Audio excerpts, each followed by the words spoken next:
¿Qué tal, Eduardo? ¿Cómo estás? ¿Cómo va, Pablo? Muy bien. Bueno, acá muy bien también, contentos de tenerte en el circo de la vida. No es la primera vez y tampoco será la última. Tampoco será la última, esperemos. No, no Siempre un podemos dar placer. garantía, pero bueno. Siempre un placer estar con ustedes. Es muy agradable y bueno, siempre han sido muy lindas las notas que me han hecho y los diálogos que se entablan a partir de los temas que tratan ustedes. Bueno, en esta oportunidad nos trae un tema que es de tu interés de hace muchos años, que le venís dando bastantes vueltas y que hoy vamos a darle una vuelta más, que es esto de una lectura posible o unas lecturas posibles a la obra de Joyce del Ulises, ¿no es cierto? Vamos a andar por ahí. Exactamente, el Ulises de Joyce. Bueno, que pues, es como te comentaba, ahí cuando estábamos charlando sobre la cuestión, es un tema que a mí siempre me ha apasionado, la lectura, y bueno, te paso el chivo, siempre tengo, hago guías de grupo de lectura de Joyce, y como te comentaba también por privado, es un libro que tiene múltiples entradas de lectura. Y es un laberinto en el que no resulta difícil perderse. Y esto del laberinto no lo digo al azar, ¿no? Digo, hay una referencia de Joyce a la cuestión del laberinto ya en uno de sus personajes, que es Stephen Dedalus, este, un nombre muy sugestivo porque Esteban fue el primer mártir cristiano y Dédalo fue el constructor del laberinto de Creta, ¿no? Y esta referencia laberíntica y a los mitos griegos es muy interesante porque, como te decía, a pesar de de ser un libro de múltiples entradas de lectura, en el cual es muy difícil no perderse y muy difícil no vagar por los mismos ejes, por los mismos temas que va tocando, creo que hay un núcleo temático principal que es el que hay que tocar y que yo siempre les digo cuando empiezo a dirigir los grupos de lectura, digo, tengan en cuenta que el libro se llama Ulises, ¿sí? No se llama ni Hamlet, no se llama El nombre del padre, no se llama Un día por Dublín, se llama Ulises. Y esto nos remite directamente a la Odisea. Digamos, esto es así. Es un libro que no, a ver, no está en especularidad con la Odisea, es un libro que tiene 18 capítulos, la Odisea tiene 24 capítulos, es decir, no hay una especularidad, no hay una simetría con la Odisea, pero sí hay una conectividad y hay que nos remite a funcionalidades y a argumentaciones de la Odisea. Y el eje temático principal son dos conceptos que lo trata toda la literatura griega, por lo menos la clásica de Homero, que es el nostos y el cleos. El nostos como el viaje del héroe que retorna y el cleos como la fama y la identidad que se resguarda, por un lado. Por el otro, dialoga con distintas otras obras que también mantienen esta cuestión de los dos, por ejemplo, la Eneida de Virgilio, donde ustedes saben que la Odisea empieza a media res, relatando Ulises a los Feacios su viaje, y en la Eneida está Eneas relatándoselo a la reina Dido, y está, digamos, toda esta cuestión está en Virgilio, está en Dante, está inclusive en el mismo Cervantes, con esta especie de viaje del Quijote, que también es un Ujú. nostos, de algún punto de vista. Y aparte hay toda una cuestión que tiene que ver con la literatura en función de la cosa homérica. ¿Qué es esto de la cosa homérica? Hay una cuestión que se planteó Joyce, y que lo decía con mucho humor y riéndose por un tipo muy gracioso, muy humorístico, que decía que le iba a dar de comer o que le iba a dar de hablar durante 300 años a todos los críticos de literatura. Y como te decía antes, también ya van 98 años, la novela se publica por primera vez en el año 1922, lo presenta Samuel Beckett, que era alumno y amigo de Joyce en la librería Shakespeare & Co. en el barrio Montmartre en París, que dicho sea de paso, de cholulo que soy, cuando estuve me saqué una foto estuvieron sentados. Y a partir de ahí este libro ha revolucionado de alguna manera la lengua inglesa porque ha exprimido el idioma inglés y aparte le ha dado toda un giro a la sustancia de la novela. Retomo esto que decía de la cuestión homérica, ¿no? Joyce de alguna manera se propone cuestionar el lenguaje inglés y cuando es escrita la Odisea y la Ilíada, ustedes calculen que esto es en el año 800 a.C., más allá de los autores que plantean que Homero no fue uno solo, sino que fueron varios, más allá de eso, lo que hace Homero respecto a la lengua griega es inventar un idioma. ¿Por qué digo esto? Porque en ese momento, en Grecia, Grecia nunca, inclusive eso lo vemos en los mitos griegos, nunca fue, y los mitos no tienen un sesgo nacional. Esto lo comento como dato, digamos, de toda la mitología que es toda la mitología aria de los pueblos indoeuropeos, de las que las principales son la celta, la griega, la romana y la nórdica. Son unas cartas constitucionales nacionales, ¿sí? Los mitos son cartas constitucionales nacionales que, donde, a ver, no existe lo verdadero o lo falso, sino que es un discurso ficcional que brinda garantías y establece la conexión no de acontecimientos, sino de puntos de lectura. Entonces, estos mitos regionales en Grecia, que eran varias regiones, se hablaban distintos dialectos. Se hablaban distintos dialectos y eran transmitidos el lenguaje por los aiodoi, que eran los poetas, y lo que hizo Homero, digamos, es tomar la sustancia de lo que cantaban estos recitadores que transmitían los mitos oralmente, y lo transformó en sustancia literaria. ¿Cómo lo hizo? Bueno, juntó los tres elementos que tenía la transmisión de estos mitos, que eran la fenopea, la logopea y la melopea, que es la melopea era la musicalidad del lenguaje, la fenopea tenía que ver con la producción de metáforas y de imágenes, y la logopea es digamos, la conjunción de la melopea con la fenopea para producir conceptos e ideas, transmitirlas. Y entonces inventó un lenguaje para poderlo articular en los versos que se conocen. Ese lenguaje no consta que se hablara.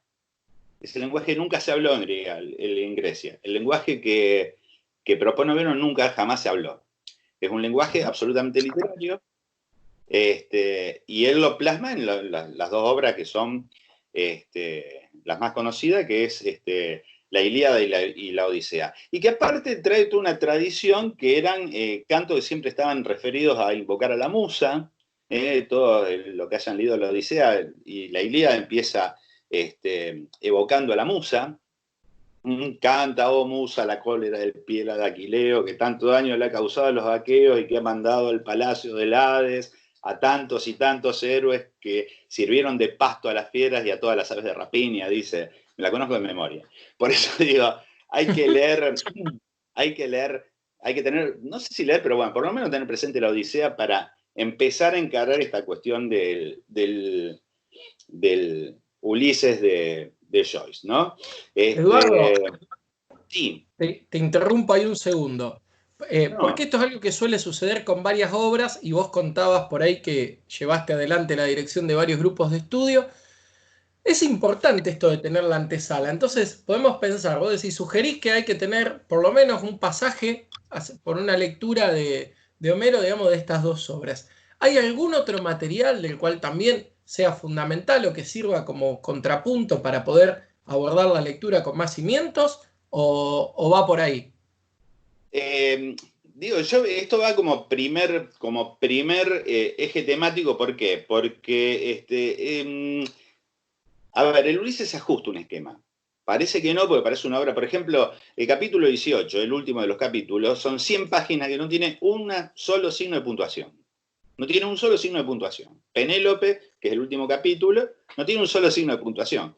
Entonces parece que uno se termina perdiendo en un delirio. Y no es así. El texto en sí tiene 9 sistemas de referencias. Y se ajusta a un esquema donde cada capítulo se orquesta temáticamente en torno a un sentido, significado prioritario, se orquesta en sentido a un órgano del cuerpo, se orquesta a un color, se orquesta a un estilo literario, porque él va cuestionando los estilos literarios de la lengua inglesa a lo largo de todo el libro. Es muy, muy rico de leer en ese aspecto. Soy, de hecho, un erudito. Entonces, aparte, nos pasea durante toda la obra por todos los estilos literarios ingleses. Es muy, muy interesante.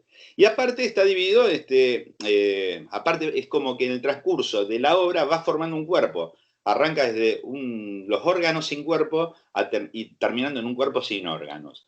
Que esto, bueno, esto ya entra más en el tema del psicoanálisis, pero también hace referencia que también la obra está dividida en 3 partes, que es la telemaquía, la Odisea y el Nostos, donde hace una referencia la primera a la niñez del hombre, la segunda a la vida adulta y la tercero a la vejez.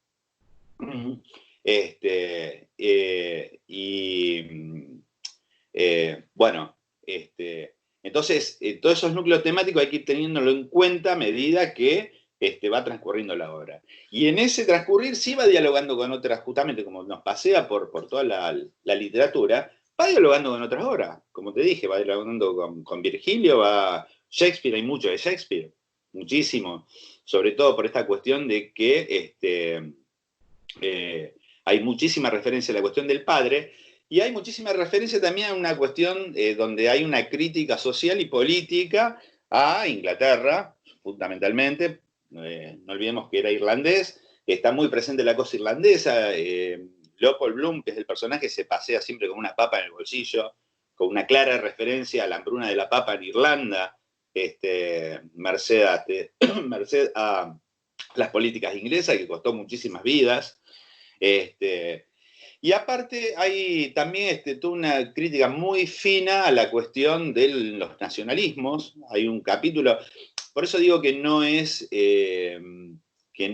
una referencia directa, no es una copia. Por ejemplo, en el capítulo que hace referencia a los cíclopes, en el capítulo 12, en la Odisea ustedes recuerdan, cuando Ulises cae a la isla del Cíclopes, el Cíclope se come a parte de su tripulación y él logra escapar merced a su astucia, a la Metis. Y él cuando escapa, esto es muy interesante porque abre todo un abanico este capítulo. Él cuando escapa y el Cíclope le pregunta quién es porque lo deja ciego, él le dice, soy Otis, que quiere decir nadie. ¿Sí? Y cuando se aleja del Cíclope, que le empieza a tirar piedras ciego, él no puede, justamente lo que tiene que defender es su Cleos, y le dice, yo soy Odiseo, hijo de fulano, nieto de Medea. O sea, no solamente le dice su nombre, sino que le da todo el linaje, y el Cíclope, que era hijo de Poseidón, le dice al padre, y ahí empieza la errancia porque lo desparrama por todos lados. O sea, la cuestión del Cleos en Ulises está muy marcada, porque él lo que quiere en su Nostos es, digamos, el Nostos lo que hace, Poseidón trata de hacerle perder su identidad, trata de hacerlo errar para hacerlo perder su identidad, y él permanentemente quiere recuperarla. Entonces nadie que le dice al Cíclope, en el capítulo del Cíclope del Ulises, está referido a el Cíclope sería un nacionalista antisemita del partido Sinn Féin, y él es el único capítulo que está narrado en primera persona por la homofonía que tiene I con age. Entonces, un solo ojo mental, tiene una sola mirada, y no se mueve de ahí. Y, a ver, esta cuestión cuasi cómica que lo emparenta con el capítulo, que las piedras que tira el Cíclope, bueno, el nacionalista le tira un paquete de galletas a Leopold Bloom, que yo que...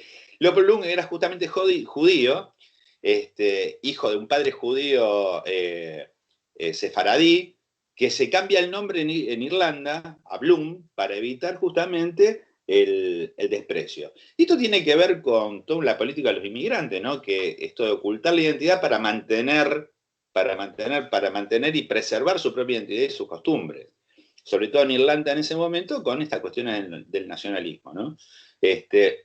Inclusive cuando Ulises vuelve en la Odisea, es reconocido, digamos, él vuelve como un croto, y es reconocido por la sirvienta por una marca que tiene. Pero él viene a defender su Cleosi, que también es Penélope, que es reconocida por ser la esposa fiel, no era tanto, o sea, Penélope rechaza a los pretendientes, porque justamente para mantener el Cleos de su hijo, de Telémaco, que querían seguir manteniendo el linaje en la isla. Penélope, de hecho, era una espartana que se plantó, digamos, se le planta al padre, y había que plantársele a un espartano en ese momento, y decirle que se iba con Odiseo a Ítaca a sembrar a su familia, ¿no?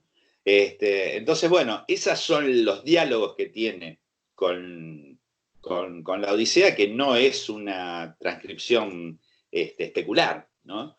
Y así son varios, y así son todos los capítulos.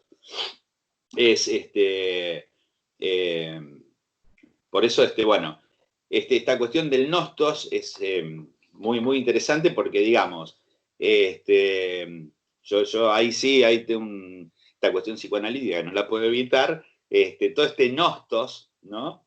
Que está presente, ya te dije, en toda la literatura griega y en todo lo que viene atrás, porque está plagado la literatura griega. Está el nostos de Menelao, el nostos de Néstor, el nostos de Odiseo, el de Aquiles, el de Hércules, ¿verdad? Hay nostos fallidos, hay nostos concretados. Decía que lo que hace Ulises permanentemente es evitar el síntoma. Evitar el síntoma. ¿Por qué evita el síntoma? Porque lo que está evitando es un corrimiento corporal de todas estas entidades que intentan en su metamorfosis meterse por los agujeros y evitar el nostos.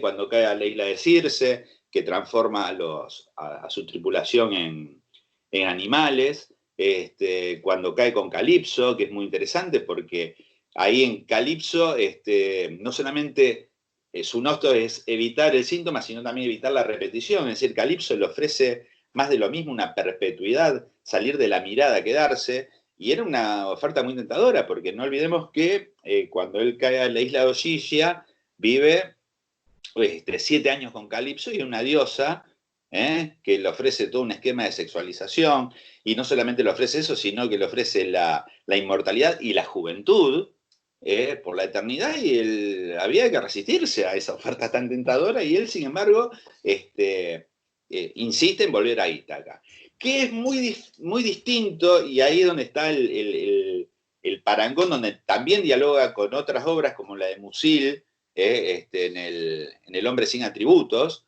que es el nostos del hombre moderno. Porque este nostos de Ulises en la Odisea dura 20 años, son 20 años. Y el libro del Ulises, de Joyce, es un libro que tiene casi entre 800 y 1000 páginas, depende de la edición, transcurre en un día. Transcurre en un día. Todo ese mamotreto que van a leer transcurre un día, que es el 16 de junio de 1904, que aparte en Irlanda ya lo instauraron como se llama el Bloomsday, todos los 16 de junio se festeja en Irlanda y se hace el recorrido que hizo Leopold Bloom a lo largo del Ulises, y que, bueno, también hay mucho autobiográfico y de la experiencia de Joyce, porque bueno, el 16 de junio fue el día que la conoció a su mujer, a Nora Barnacle, y bueno, lo traslada a la obra, ¿no? Esto transcurre en un día, pero es el deambular del hombre moderno, donde se han perdido las significaciones, donde se ha perdido el sentido, donde se ha perdido el discurso, y es el vagar en la nada misma, porque si uno lo va a la línea argumental, si uno tuviera que relatar argumentalmente, es aburridísimo lo que a Bloom no le pasa nada. No le pasa nada y aparte justamente va cayendo en la repetición, ¿no? Porque es un deambular sin ningún tipo de sentido y aparte se cruza con Stephen Dedalus donde Stephen Bloom está buscando un hijo y Stephen Dedalus está buscando un padre, que es un encuentro fallido permanentemente. Es un encuentro fallido y en el último capítulo, que es cuando se terminan encontrando, es algo, no pasa nada. No sé si me explico. Y esto, bueno, se ve en la obra de Musil, en El hombre sin atributos, donde también es el deambular por la nada misma. ¿Mm? Sí, te escucho, me ibas a hacer una pregunta. No, te iba a decir que me parecía muy interesante el hecho de situar claramente no solo la extensión de la obra, sino la posibilidad de producir tanto en esto de que a veces lo ficcional lleva a construir temporalidades múltiples y acá se puede configurar toda esa múltiple temporalidad en el transcurso de un día, ¿no? ¿Cuánto pasaría si nosotros intentáramos al final del día ponernos a transcribir todo lo que pasó por nuestra cabeza? Porque acá es interesante pensarlo en esas coordenadas. ¿Cuánto tiempo nos llevaría a escribir un día? Y Bueno, acá, es maravilloso porque, bueno, es lo interesante que tiene el libro esto. Esto es la articular a acontecimientos múltiples que chocan y se componen. Permanentemente se ve en la obra, ¿no? Y hacia dónde nos lleva, porque hay todo, digamos, a ver, yo tenía una educación jesuita, hay toda una crítica profunda a la cuestión de la religión, no solamente la católica, digamos, por la cuestión del nacionalismo en Inglaterra, sino a toda la cuestión judía. Hay toda una referencia a la historia de Irlanda, porque no por casualidad la obra arranca en la Torre Martelo, que era una de las defensas que tenían los originales irlandeses para evitar los sitios de la ciudad. Es decir, hay una cuestión que tiene que ver con, con esto del retorno en el Nostos, que es muy interesante porque, a ver, Deleuze decía que el retorno llama al engaño, ¿no? Y en realidad no es volver a lo mismo, sino que es afirmarse en el devenir. Que esto es muy interesante. Está muy nítido en el libro de Joyce, esto de afirmarse en el devenir. Deleuze lo graficaba y dice, uno cuando tira los dados siempre hace lo mismo, tira los dados, pero siempre salen cosas diferentes. Es decir, lo nuevo en la repetición, ¿no? claro, el Y ahí, retorno no necesariamente es repetición. claro, bueno, y ahí es donde estamos en la cuestión de la repetición, porque el mito, digamos, que tiene una hora mágico, es decir, no hay una construcción de tiempo, siempre está permanentemente, eso está no solamente en los griegos, son los mitos modernos, eso lo trata muy bien Humberto Eco en Apocalípticos e Integrados, ¿no? Tiene una hora mágico. Pero el tema del Nostos y el paso del mito a la novela, la historia hace que se interrumpa la repetición y darle un sentido al tiempo, ¿sí?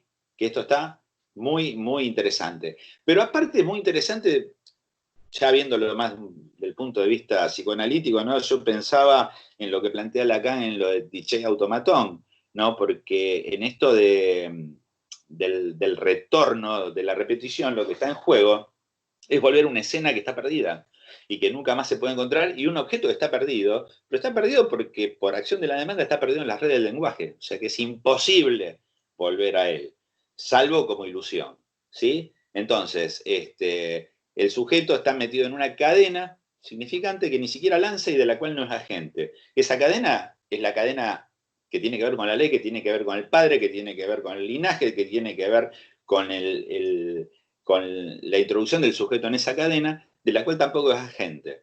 Entonces, como causa, no solamente pensarlo de la cuestión de la ley, sino de la causa, lo real, la tiché, está perdida, pero en la cadena significante se puede reencontrar una historia y puede aparecer lo nuevo. Que eso me parece que es de alguna manera buscarle esta vuelta, porque ya te digo, no solamente cuestiona, entre todas las cosas que ponen sobre el tapete esta novela, pone en el tapete cuestiones filosóficas y pone este tema que es muy interesante, y aparte hace mucha referencia a Hamlet de Shakespeare, ¿no? Con la cuestión del padre, que ahí en el capítulo 9, que es digamos, que está referido a Scylla y Caribe, y es muy interesante la referencia que hace a Shakespeare, donde, con mucho humor, por supuesto, Joyce dice que es su propio abuelo y es abuelo de Hamlet. Es muy interesante, es muy lindo de leer ese capítulo, es realmente fantástico. Es fantástico todo el libro, ¿no? Así que bueno. Eduardo, ¿a qué edad te encontraste vos con el Ulises por primera vez? Bueno, yo con la literatura, a ver, ¿cómo te puedo explicar? Yo no me he caracterizado por ser un tipo metódico en la lectura. Yo siempre le digo a todos, cuando tenía 14 años, leí La peste de Camus y quedé así, ¿no? Y la primera vez que leí el Ulises de Joy habré tenido 22 años, ¿no? Por supuesto no entendí nada. Me pareció una locura, como ahora me está pareciendo porque, digamos, ya, o sea, Joyce te lleva más. Ahora estoy con el Finnegan Wakes, que, bueno, si esta obra es complicada, imagínense ya el lenguaje llevado a la extrema eh, eh, elongación ahí en el Finnegan. Y la primera vez que lo leí realmente fue no entendía nada, pero fue un choque interesante, porque tampoco había leído ese tipo de literatura. Tampoco había leído ese tipo de literatura, y ahí es donde me empezó a interesar esta cuestión de experimentar con el lenguaje, de llevar las palabras a su extremo, al forzamiento de la palabra, ¿no? Y al forzamiento del sentido. Hasta que después, bueno, fui buscando gente que conocía un poco más, bueno, y como se hacen estas cosas, uno lo arma como un rasti, ¿no? Saca algo de acá, algo de allá, empieza a construir y después se encuentra con los que andan en la misma de uno y puede empezar a armar algo. Por eso a mí me parece muy rico el tema de los grupos de lectura cuando hay diversidad, ¿no? Cuando nos reímos todos de la misma disciplina, porque si no termina siendo muy aburrido.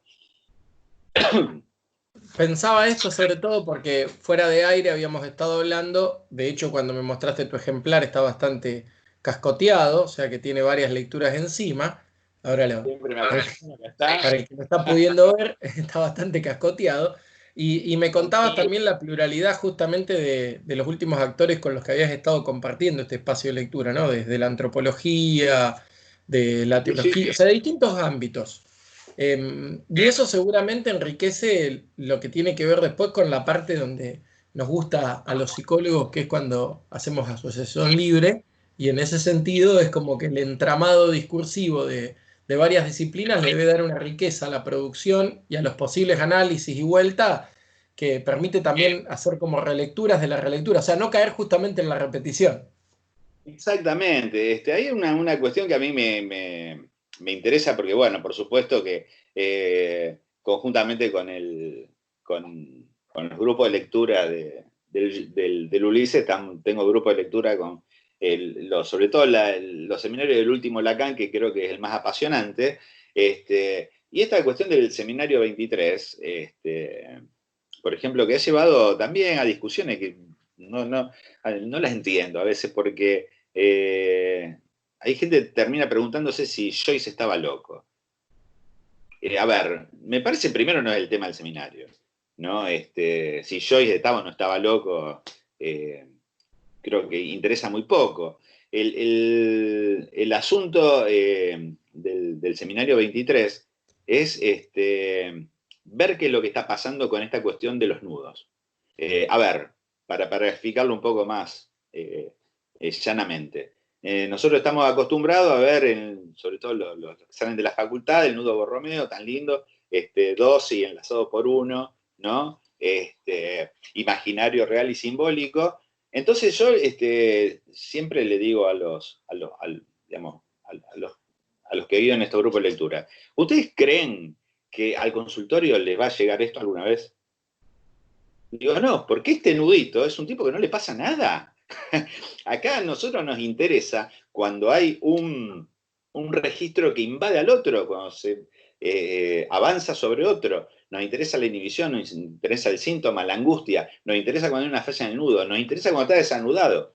Y lo que habla el seminario 23 justamente del síntoma, este cuarto nudo, que en la falla del nudo o en la ruptura del nudo, da una cuestión nominativa. Entonces nos lleva a lo que son las clínicas de la suplencia, que es justamente ante la famosa falla del nombre del padre, poder hacer una suplencia que anude, aunque sea artificialmente, de alguna manera, a los otros registros y se mantenga. Que es de alguna manera lo que oficia la lectura de Joyce. Pero no solamente en la psicosis, hay suplencias en la neurosis también. La suplencia no solamente puede ser simbólica, puede ser imaginaria. Entonces, es muy interesante de ver cómo Lacan lleva esta cuestión de la escritura del Joyce, que de alguna manera lo nomina, porque bueno, uno puede decir, bueno, sí, el tipo era presicótico, qué sé yo, pero no es el tema del seminario. El tema del seminario del síntoma es esta cuestión que se plantea y que la plantea junto con Joyce, Lacan también es, todos conocemos el sistema de escritura, que es muy, muy irónico, el RCI, en realidad en francés Sarcy, donde él se plantea como el hereje, quiere decir hereje, ¿sí? Entonces él se plantea por un lado como hereje y se plantea por otro lado como el sucesor de Freud, que de alguna manera también las cuestiones que se va planteando el mismo Joyce dentro del Ulises, ¿no? Porque él lo que quiere es ser el hereje del idioma inglés, pero a la vez dar que hablar a todos los críticos literarios durante 300 años. Y eso me parece que es una cuestión nominativa, que es lo que nos interesa a nosotros en la clínica, ¿no? Viéndolo desde un punto de vista psicoanalítico. Ir a ver ahí donde está el estancamiento del goce en la repetición, ¿sí? Bueno, esas son las cuestiones que me parecen que son interesantes de discutir. No sé si yo estaba loco, no nos interesa. Sí, te escucho en esto último y prestaba atención al principio y digo, si bien en el desarrollo de la obra da cuenta de la importancia del linaje, cuánto esfuerzo empeñó en esa frase de que durante 300 años les daré que hablar, de que en algún punto corresponde al linaje propio de Joyce, Sí, la señor. perpetuidad de su obra. Por supuesto que sí, por supuesto. Él inscribe su nombre y cómo. Él inscribe su nombre y cómo dentro de la literatura universal. Sin duda. Sin duda. ¿Viste cuánto aparece esto de aquel que, porque me quedaba pensando en esto que vos tirabas del hereje y el otro sentido, ¿no? De como también el heredero, de cuánto aparece muchas veces que aquellos que empiezan criticando un sistema, un espacio, un dispositivo al idioma, en parte también es para poder imponer esa idea y en esto como de crítica es como suplantar, reemplazar o mostrar también esa superioridad de lo que es el planteo en cuestión, hasta que otro pueda decir lo contrario. Incluso ser hereje, porque si uno va a la etimología de la palabra ereteikos, quiere decir el que piensa por sí mismo. ¿No? O sea que gracias a Dios somos herejes. ¿No? Qué fantástico. Bueno, ahí nos diste un buen marco para poder pensar lo interesante de la obra. No la expoliaste, lo cual también es interesante porque en algún punto permite que el lector pueda entrarle a esto y también poder pensar cómo se entran a jugar ciertas posibles lecturas, que eso es lo más interesante cuando una obra se ofrece para ser interpretada por no, ya el autor una vez que la entrega la dejó ahí, la ofreció y el que la toma la propia y por eso también permite elaborar posibles lecturas y ahí se vuelve interesante esto de seguir jugando con la no repetición, ¿viste? Cada lectura, cada persona que lee configura una nueva lectura sobre la obra y un planteo que no quiere decir que tenga que ver con la obra en sí misma. Por supuesto, bueno, eso es lo que planteé al principio de lo que decía Deleuze de hacer máquina con el libro, ¿no? Lo que plantea Foucault de la muerte del autor también. O sea, una vez que el libro salió del autor, ya no le pertenece más al autor, le pertenece al que lee, y aparte de cómo no es lo que dice el libro en sí, sino a qué nos lleva a conectarnos ese libro con qué otras cosas, ¿no? Por eso lo que yo hablaba de lo que nos remite a funcionalidades y argumentaciones, más que a digamos, a puntos de lectura o acontecimientos en sí mismos. O sea, es hasta la historia en sí misma es insustancial, ¿no? Si uno lo va a ver como... Tiene que contar el argumento. ¿Qué es lo que hace Bloom? Nada. No sé si se entiende. Son 800 páginas que el tipo no hace nada, deambula. Pero bueno, todas las cosas que van pasando a su alrededor en ese deambular, también nos lleva a pensar esta cuestión de la ciudad, ¿no? Porque una ciudad no es el mapa, no es el calco de la ciudad, no es las calles que transitamos. La ciudad es la experiencia que uno tiene en la ciudad. Por eso dos personas que viven en el mismo punto geográfico pueden vivir en distintas ciudades. No sé si me explico. Sí. No es